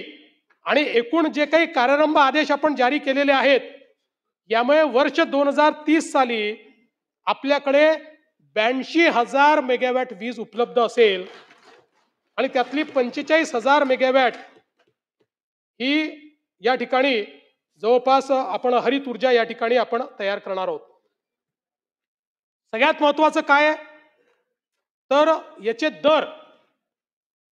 आज आपल्याला माहिती आहे की आपली जी लँडेड कॉस्ट आपल्याला पडते 8 रुपयाची पडते आणि आपली खरेदी कॉस्टही 5, 5.5, 6 रुपयापर्यंत पडते. आता याचा सगळ्यात मोठा फायदा रिन्युएबलचा असा आहे 25 वर्ष त्याची किंमत एकच असणार आहे. आणि मग सौर कृषी ऊर्जीकरणाकरता जे 16,000 मेगावॅट आहे त्याचा दर असणार आहे 3 रुपये 7 पैसे. युटिलिटी स्तराचे जे मोठे सौर प्रकल्प आहेत ज्यातनं 11,450 मेगावॅट वीज मिळणार आहे त्याचा दर असणार आहे फक्त 2 रुपये 70 पैसे पुढचे 25 वर्ष. आणि सौर आणि पवन असा हायब्रिड जी वीज आपण विकत घेतोय ज्यातनं 4,300 मेगावॅट वीज आपल्याला मिळणार आहे त्याची क्षमता त्याची किंमत असणार आहे 3 रुपये 60 पैसे प्रति किलोवॅट. आणि काय नाही तो नाही लागणार. हा हो नाही याला युनिट म्हणजे याचा युनिट किलोवॅट असल्यामुळे तसं आपण म्हणतोय ते युनिटच होत होते. त्यानंतर पंप स्टोरेज याच्यामध्ये परत 3 रुपये 20 पैसे ज्यातनं आपल्याला 28,000 मेगावॅट प्रति तास मिळणार आहे. आणि बॅटरी स्टोरेज 1500 मेगावॅट यातनं मिळणार आहे ती देखील 2 रुपये 19 पैसे. आणि जी काही फर्म अँड डिस्पॅचेबल ॲन्युअल जी काही पॉवर आहे ही 4 रुपये 60 पैसे प्रति किलोवॅट. म्हणजे मला हे सांगायचं आहे की पुढच्या 25 वर्षामध्ये आता आपल्याला स्थिर दराने म्हणजे आपली कोळशाची ऊर्जा सोडून बाकी ऊर्जा ही स्थिर दराने मिळणार असल्यामुळे आपण पुढच्या 5 वर्षाकरता महाराष्ट्रामध्ये विजेचे दर हे कमी करू शकलेलो आहोत. आणि मला सांगताना आनंद वाटतो की जर गेल्या 20 वर्षात आपण बघितलं तर दरवर्षीचा विजेचे दर वाढण्याचा जो आपला वार्षिक दर आहे दरवर्षी 9.20% 9.20% आपण विजेचे दर वाढवायचो. आपल्याला माहिती आहे एकदा MERC सांगितलं की ते ऑटोमॅटिक वाढतात ते काही वाढवून करावे लागत नाही. पण 25-26 पासून 29-30 पर्यंत दरवर्षी विजेचे भाव हे 1.96% ॲव्हरेज आणि वेगवेगळ्या कॅटेगरीमध्ये वेगवेगळ्या पद्धतीनं दरवर्षी कमी होतील. आणि म्हणून आपल्या 70% कंझ्युमर करता आजचे जे दर होते त्याच्या 26% कमी दर हे त्याला 2030 मध्ये द्यायचे आहेत. आपण जर बघितलं तर घरगुती 8.4 रुपयाचा आज त्याला द्यावा लागतोय तो 6 रुपये त्याला फक्त दर पडणार आहे. वाणिज्यिकला 16.97 आहे त्याला 15.87 द्यावा लागेल 30 सालापर्यंत. आणि जे काही औद्योगिक आहे त्यांना 10 रुपये 88 पैशाच्या ऐवजी 9 रुपये 97 पैसे द्यावा लागणार आहे. आणि जर आपल्या नेहमीच्या पद्धतीने 9% ची वाढ आहे ती गृहीत धरली असती तर औद्योगिकला 10 रुपये 88 पैशाच्या ऐवजी 15 रुपये 77 पैसे द्यावे लागले असते.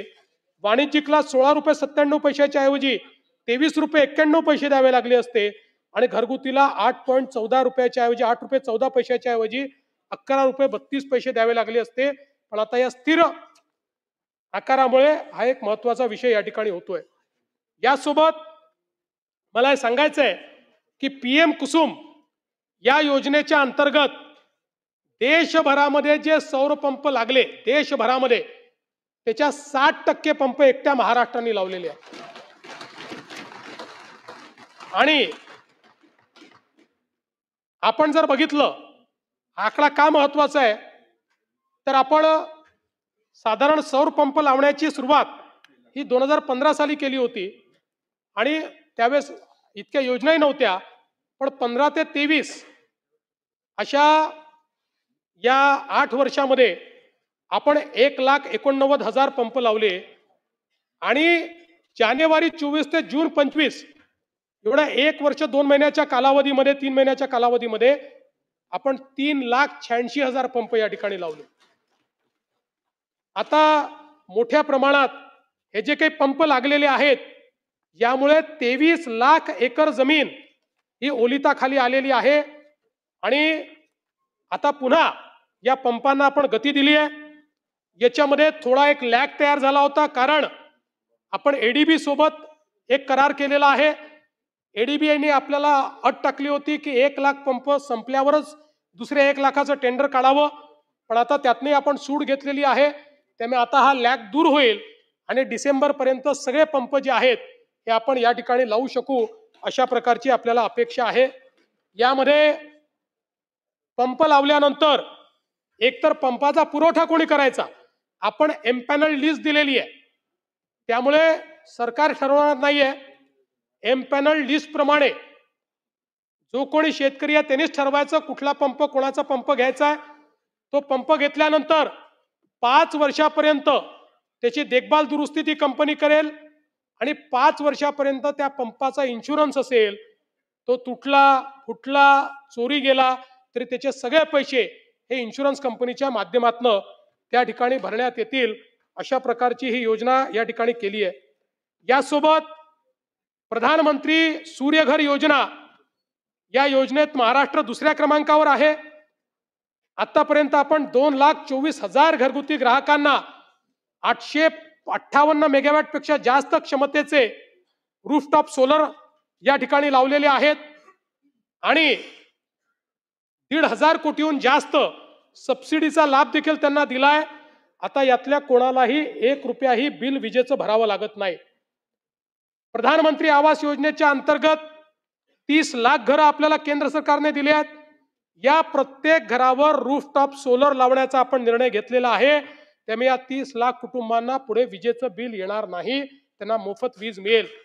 आणि एवढंच नाही तर नुकतंच मंत्रिमंडळाने 0 ते 100 युनिट वीज वापरणाऱ्यांना मोफत वीज मिळावी म्हणून जे 70% आपले ग्राहक आहे, एक राज्याची योजना तयार केली आहे स्मार्ट या नावाने, महाराष्ट्र ऑफसाईक रूफटॉप सोलर.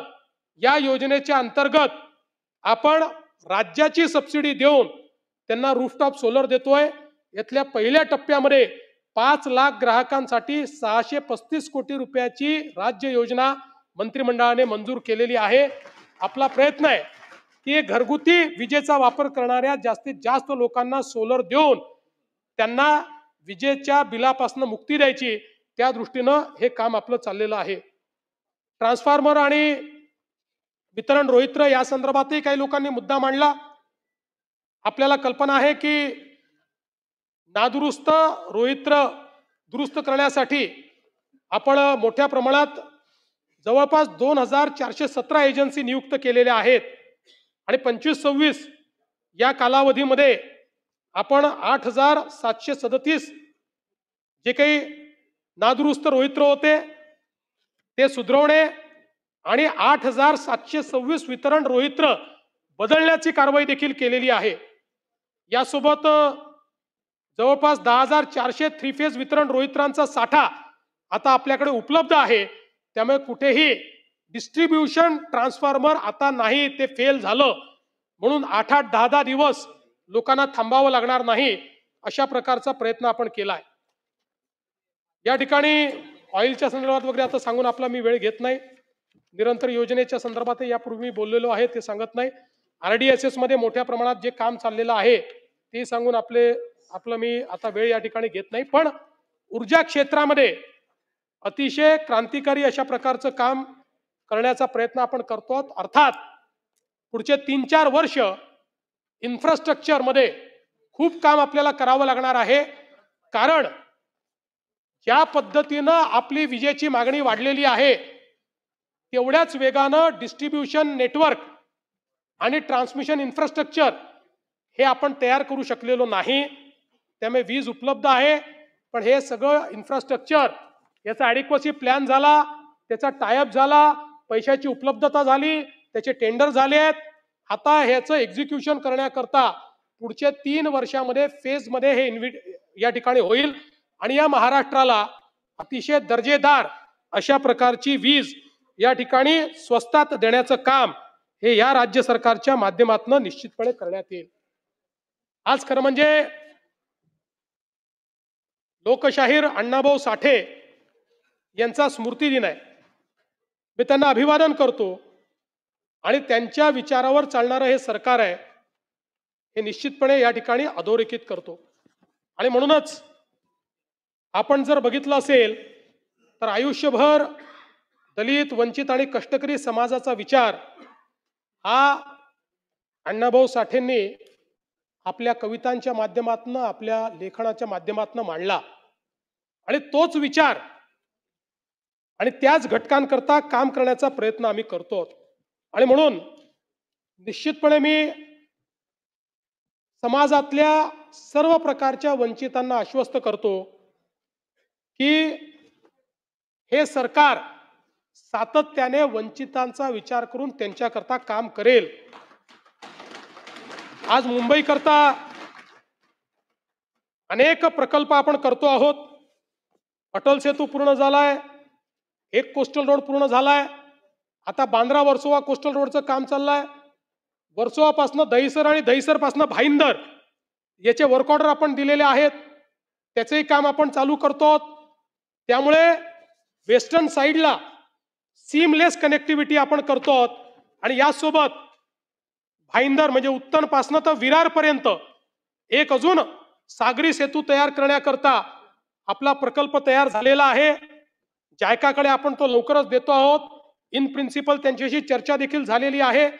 त्यामुळे जवळपास विरारपासनं तर आमच्या अध्यक्षांच्या कुलाब्यापर्यंत संपूर्ण एक सेतू, एक इंटिग्रेशन हे या ठिकाणी उभं होणार आहे.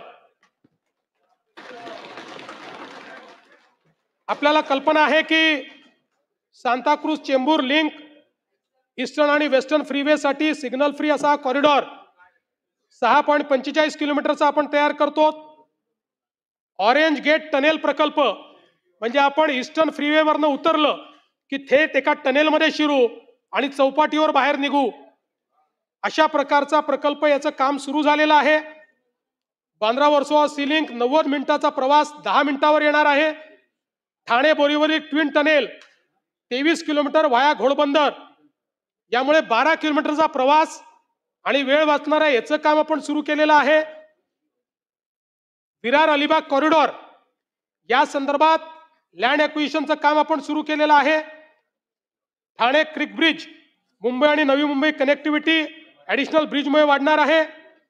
ऐरोली ते कटई नाका प्रकल्प हा देखील आपण हातामध्ये घेतलेला आहे. मुंबईमध्ये 330 किलोमीटरचं मेट्रो नेटवर्क तयार होत आहे.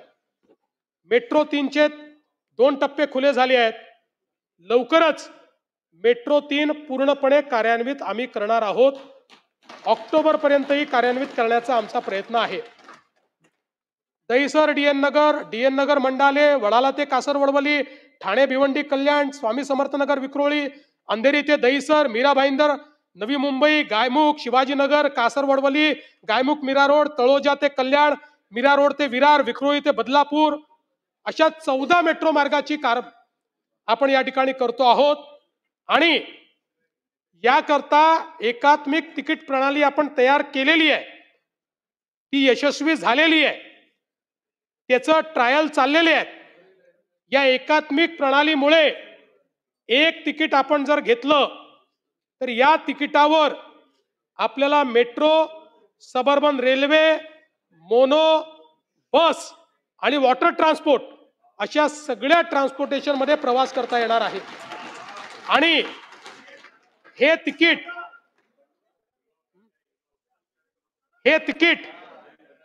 व्हॉट्सॲपवर देखील उपलब्ध होणार आहे.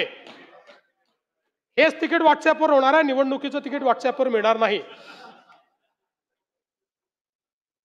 आणि यासोबत एक प्रयत्न अजून आमचा आहे. माननीय अध्यक्ष महोदय, मध्यंतरीच्या काळामध्ये सबर्बन रेल्वेची एक मोठी दुर्घटना झाली आणि सातत्याने सबर्बन रेल्वेला दरवाजे नसल्यामुळे ऍक्सिडेंट आपण झालेले पाहतो. अतिशय वाईट परिस्थितीत लोक प्रवास करतात. आज 2 क्लासेस आपण तयार केलेले आहेत. एकीकडे मेट्रो आहे, जी पूर्णपणे एसी आहे, ज्याचे दरवाजे बंद होत आहेत, ज्याच्यामध्ये प्रवासाची ईज आहे, तीही मुंबईकरांना आहे. आणि दुसरीकडे सबर्बन रेल्वे आहे, की ज्याच्यामध्ये अतिशय दाटीवाटीत लोक प्रवास करतात आणि ज्याला दरवाजे नसल्यामुळे ऍक्सिडेंट होतात. आणि म्हणून माननीय मोदीजींकडे आणि माननीय रेल्वे मंत्र्यांकडे आम्ही अशी मागणी केली होती की मेट्रो सारखे कोचेस हे सबर्बन रेल्वेला दिले पाहिजे, म्हणजे जे पूर्णपणे एसी असतील आणि दरवाजे ज्याचे बंद होतील. आणि ही पण मागणी केली आहे की हे जरी कोचेस लावले तरी तिकिटामध्ये 1 रुपयाची वाढ न करता हे कोचेस लागले पाहिजे. आणि मला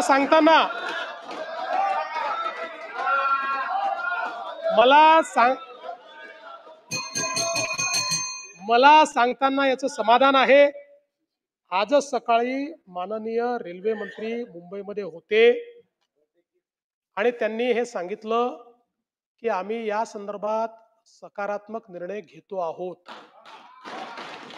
लवकरच मुंबईला येऊन या संदर्भातली अधिकृत ते घोषणा करतील आणि त्यानंतर आपल्या सबर्बन रेल्वेचे सगळे डब्बे हे मेट्रो सारखे एसी आणि रेट्रोफिटिंग नाही, नवीन डब्बे, रेट्रोफिटिंगचे डब्बे नाही, तर या ठिकाणी चांगल्या पद्धतीनं हे डब्बे त्या ठिकाणी येतील की ज्यामध्ये दरवाजेही असतील आणि या ट्रेन एसी असतील आणि कुठलंही तिकीट वाढ याच्यामध्ये केली जाणार नाही. अध्यक्ष महोदय, नवी मुंबईचं विमानतळ परवाच आम्ही त्याचा मी आणि शिंदे साहेब गेलो होतो, आढावा घेतला आणि ऑक्टोबर पर्यंत हे विमानतळ सप्टेंबरच्या शेवटपर्यंत पूर्ण होईल अशी परिस्थिती आहे. नैनाच्या संदर्भात आपल्याला कल्पना आहे, मी आता जास्त वेळ घेणार नाही, त्याचं डेव्हलपमेंट चाललंय. वाढवण या बंदराचं काम अतिशय वेगानं चाललेलं आहे. जगातल्या पहिल्या 10 मध्ये असलेलं वाढवणचं बंदर हे मुंबईला आणि महाराष्ट्राला एक नवीन मॅरीटाईम ताकद तयार करून देणार आहे. यासोबत नवी मुंबईमध्ये आपण एज्युसिटी तयार करतो. या एज्युसिटीमध्ये 10 फॉरेन युनिव्हर्सिटीज याव्यात अशी आपली अपेक्षा आहे. त्यातल्या 5 युनिव्हर्सिटीजनी करार केलेला या सगळ्या युनिव्हर्सिटीज जगातल्या नामांकित युनिव्हर्सिटीज आहेत आणि इतर देशात त्यांच्या त्या देशामध्ये जाऊन शिकायला जेवढे पैसे लागतात त्याच्या 25 ते 30% पैशामध्ये आपल्या भारतीय विद्यार्थ्यांना त्या युनिव्हर्सिटीत शिकता येणार आहे. अध्यक्ष महोदय, या ठिकाणी धारावीचा विषय देखील आमच्या ताईंनी मांडला. खरं म्हणजे तो महत्वाचाच विषय. त्याही संदर्भात मी आपल्या लक्षात आणून देतो की हा जो प्रकल्प आहे, पहिल्यांदा तर कुठलीही जमीन अडाणींना देण्यात आलेली नाही. ही जमीन DRP ला दिलेली आहे. DRP ही स्पेशल पर्पज व्हेकल आहे. स्पेशल पर्पज व्हेकल याच्यामध्ये महाराष्ट्र सरकार हे भागीदार आहे. हे स्पेशल पर्पज व्हेकल महाराष्ट्र सरकारचं स्पेशल पर्पज व्हेकल आहे. त्याच्यामध्ये अडाणी हे विकासक म्हणून, पार्टनर म्हणून त्या ठिकाणी आलेले आहेत. या धारावीमध्ये अधिसूचित क्षेत्र 251 हेक्टर आहे. प्रत्यक्ष पुनर्वसनाकरता त्यातलं क्षेत्र जे मिळत आहे ते केवळ 108 हेक्टर मिळत आहे. उरलेलं सगळं क्षेत्र हे रिझर्वेशन किंवा इतर प्रकारच्या नॅचरल अशा प्रकारच्या अम्युनिटीज मध्ये त्या ठिकाणी जाणार आहे.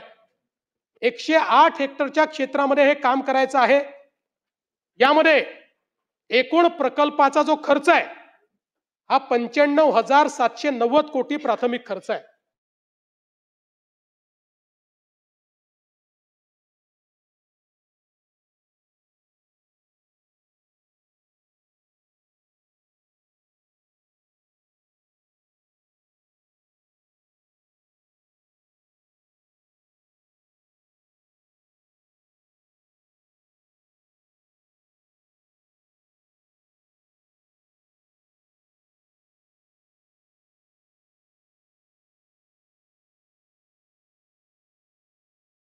व्यवसाय करता तिथेच जागा दिली जाणार आहे. धारावी ही केवळ एक राहण्याची जागा नाही आहे, ते एक इकॉनॉमिक हब देखील आहे.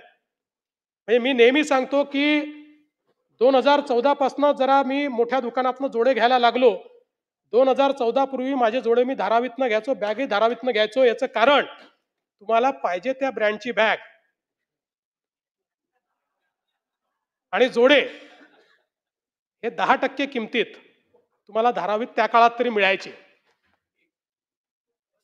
त्यामुळे अतिशय चांगले कारीगर, पोट्री असेल, चामड्याचा व्यवसाय असेल, हे सगळे या सगळ्यांना धारावीमध्येच उत्तम व्यवस्था तयार करून ऑर्गनाइज्ड सेक्टरमध्ये यांना आपण आणणार आहोत. आणि ऑर्गनाइज्ड सेक्टरमध्ये आल्यामुळे आतापर्यंत ते काही टॅक्स भरतात नाही भरत याचा रेकॉर्ड नाही आहे, पण ऑर्गनाइज्ड सेक्टरमध्ये आल्यानंतर टॅक्स भरावे लागतील म्हणून स्पेशल केस म्हणून 5 वर्षापर्यंत त्यांना आपण टॅक्स हॉलिडे देखील देण्याचा निर्णय केलेला आहे. आणि या माध्यमातून जे लोक, हा पहिला प्रकल्प आहे, आपल्याला माहिती आहे की 2011 पर्यंतचे जे लोक आहेत त्यांना आपण आधी 2001 होतं, मग आपण 2017 कायदा केला, 2011 पर्यंत केलं. आता माननीय हायकोर्टाने तेही मान्य केलं. माननीय कोर्टाच्या निर्णयानुसार 2011 नंतरचे किंवा वेगवेगळ्या कारणाने अपात्र लोक यांना आपल्याला घर देता येत नाही. हा पहिला प्रकल्प असा आहे की ज्या प्रकल्पामध्ये आपण निर्णय केला की अर्ध्या लोकांना घर द्यायचं आणि अर्ध्या लोकांना तुम्ही बाहेरही काढून टाकलं, कुठेतरी जाऊन ते झोपडीच तयार करणार आहेत, त्यांना तर राहावं लागणारच आहे. आणि म्हणून या प्रकल्पात आपण स्पेशल केस म्हणून निर्णय केला की त्याही सगळ्यांना घर दिलं जाईल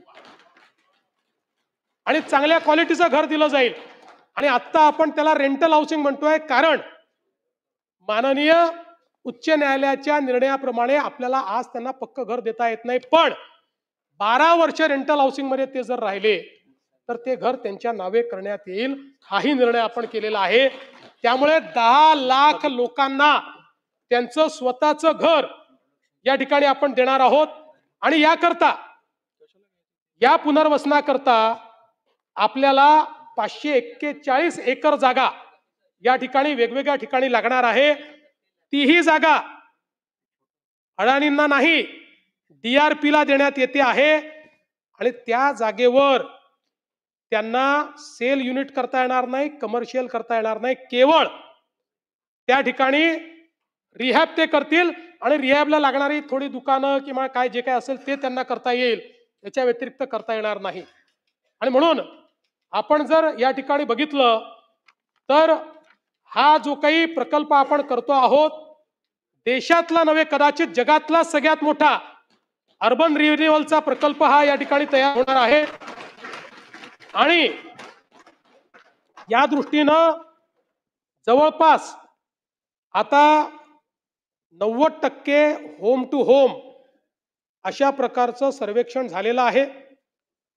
लोकांनीही समर्थन दिलेलं आहे. ठीक आहे, काही लोकांचा विरोध असेल, तो असतोच, पण आता धारावीमध्ये याला मोठ्या प्रमाणात लोकांचंही पाठिंबा याला मिळतो आहे. आणि ताई, तुम्ही जे काही लक्षात आणून दिलं की काही लोक नसताना म्हाताऱ्यांच्या सह्या घेतल्या वगैरे, असं अजून घडलेलं, पण घडलं असेल तर पुन्हा असेल तर पुन्हा त्यांच्याकडे पाठव, काही अडचण नाहीये. पुन्हा त्यांच्याकडे तुम्ही अशी नावं द्या, त्यांच्याकडे पुन्हा सर्वेक्षणाला जाते. कारण हा प्रकल्प आपल्याला एक असा प्रकल्प करायचा आहे, मला विश्वास आहे पुढच्या 3 वर्षात जेव्हा रिहॅब तयार होताना दिसतील आणि झालेले असतील आणि आपण डिलिव्हर करू पहिल्या सेक्शनला, त्यावेळी मुंबईतल्या झोपडपट्टी धारकांमध्ये एक विश्वास निर्माण होईल आणि स्लम फ्री मुंबईचं जे आपलं स्वप्न आहे ते स्वप्न आपण निश्चितपणे पूर्ण करू शकू. आणि म्हणून हा जो प्रकल्प आहे हा अत्यंत महत्त्वाचा असा प्रकल्प आहे. आणि म्हणून सिडकोचा विकास असेल, इंदू मिलचं स्मारक असेल, नवी मुंबईत एक्झिबिशन सेंटर असेल, अशा अनेक गोष्टी. आणि मला हे सांगताना समाधान आहे की 2014 ते 19 या सभागृहामध्ये जे जे अनाउन्समेंट केली, जे जे बोललो, त्या सगळ्या गोष्टी आज होताना दिसत आहेत. आणि मी निश्चितपणे शिंदे साहेबांचे आभार मानेन. ते मुख्यमंत्री असताना त्यांनी कुठेही याचा वेग कमी होऊ दिला नाही. अजितदादांचे आभार मानेन. ते कुबेर आहेत, त्यांच्याकडे आमची तिजोरीची किल्ली आहे, त्यांनी ही तिजोरी अडवली नाही, नाहीतर डुप्लिकेट किल्ली तयार करावी लागली असती, पण त्यांनी ती संधीच आम्हाला दिली नाही. आणि म्हणून आताही जे प्रकल्प आम्ही सांगतो आहोत, या मुंबई आणि MMRचा चेहरा बदलणारे, इथल्या सामान्य माणसाच्या जीवनात परिवर्तन करणारे, हे निश्चितपणे आपण करून दाखवू. खरं म्हणजे प्रत्येक वेळी वर्ष दीड वर्षांनी लोक जेव्हा मुंबईत येतात, त्यावेळी एक बदललेली मुंबई ही आपल्याला पाहायला मिळते. अण्णाभाऊ साठेंनी जी व्यथा मुंबईत अनुभवली, ती व्यथा दुसऱ्या कोणाच्या वाट्याला येऊ नये अशा प्रकारचा प्रयत्न आपण करतोय. म्हणून अण्णाभाऊ साठेंची एक कविता आहे मुंबईवर, फार महत्वाची आहे. त्यांनी काय अनुभवलं? या मुंबईत गर्दी बेकारांची, त्यात भर झाली माझी एकाची. मढ्यावर पडावी मुठभर माती, तशी गत झाली आमची. ही मुंबई यंत्राची, तंत्राची, जगणाऱ्यांची, मरणाऱ्यांची, शेंडीची, दाढीची, हडसनच्या गाडीची, नायलॉनची आणि जॉर्जेटच्या तलम साडीची, बुटांच्या जोडीची, पुस्तकांच्या थडीची, माडीवर माडीची, हिरव्या माडीची, पैदास इथे भलतीच चोरांची, एत खाऊंची, शिरजोरांची, हरामखोराची, भांडवलदारांची. पोटासाठी पाठ धरली होती मी कामाची, परवा केली नाही उन्हाची, थंडीची, पावसाची. पाण्याने भरलं खिस माझं, वाण मला एका छत्रीची. आणि पुढे याच कवितेमध्ये त्यांनी संयुक्त महाराष्ट्राच्या चळवळीच्या देखील त्या ठिकाणी नांदी केलेली आहे. आणि म्हणून पुन्हा एकदा मी सांगू इच्छितो, ही कविता वाचण्याचं कारण एवढंच आहे की 4 महिन्यानंतर भाषणं सुरू होतील. महाराष्ट्रापासून मुंबईला तोडण्याचं षडयंत्र सुरू झालेलं आहे. त्यामुळे आता सांगतो, मुंबईला महाराष्ट्रापासून कोणी तोडू शकत नाही. कोणाचा बाप, बापाचा बाप, त्याचा बाप, त्याचा बाप, त्याचा आजा आला तरीही मुंबई महाराष्ट्राचीच आहे, ती महाराष्ट्राचीच राहील. आणि या हजारो पिढ्या, आणि या महाराष्ट्रामध्ये मराठी माणसाचा आवाज, या मुंबईमध्ये मराठी माणसाचा आवाज बुलंद राहील. आणि म्हणून आज या निमित्ताने एक आधुनिक मुंबई, एक सर्वसमावेशक मुंबई आणि तसाच प्रगतिशील महाराष्ट्र घडवण्याचा प्रयत्न आम्ही करू, अशा प्रकारचं मी या चर्चेच्या उत्तरात सांगतो. काही सदस्यांनी अजून काही मुद्दे मांडलेले आहेत, त्याचे लेखी उत्तर त्यांना पाठवायचा प्रयत्न मी करेन, कारण सगळ्या इंडिव्हिज्युअल गोष्टींना या ठिकाणी उत्तर देता येत नाही. पण आपण सगळ्यांनी माझं उत्तर शांतपणे ऐकलं, त्याबद्दल आपले आभार व्यक्त करतो.